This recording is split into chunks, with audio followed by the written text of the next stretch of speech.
আমরা তো কালকেও বলেছি, আমি আজকেও বলছি, সারা ভারতবর্ষে যে 12টা রাজ্যের এসআইআর হচ্ছে তার সঙ্গে পশ্চিমবঙ্গের মৌলিক পার্থক্য আছে।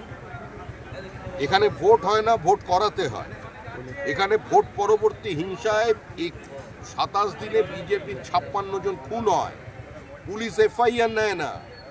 ভোট পরবর্তী হিংসায় যে তদন্ত চলে, সেই তদন্তে সাক্ষীদের হস্টাইল করে পুলিশ, ধর্ষণের এফআইআর নেয় না।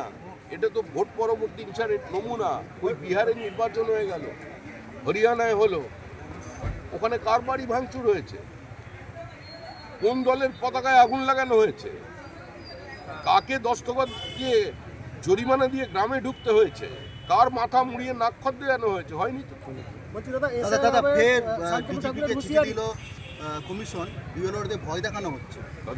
বিএলও মানে আপনারা তো নিরাপত্তা চেয়েছিলেন বিএলওদের। না, আমি কালকেও বলেছি নিরাপত্তা দিতে হবে নির্বাচন কমিশনকে, দিল্লি থেকে বসে থাকলে হবে না।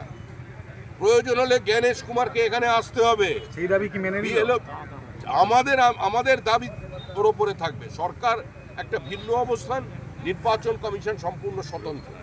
নির্বাচন কমিশনকে কলকাতায় এসে স্টেশন করতে হবে। তাদের যে চিফ ইলেকট্রাল অফিসার, আজকে তার নিরাপত্তাও তো সুনিশ্চিত নয়। বিএলওদের তুলে নিয়ে যাওয়া হচ্ছে।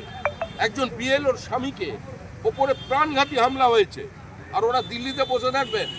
নির্বাচন কমিশনকে এখানে বিএলওদের সুরক্ষার ব্যবস্থা করতে হবে।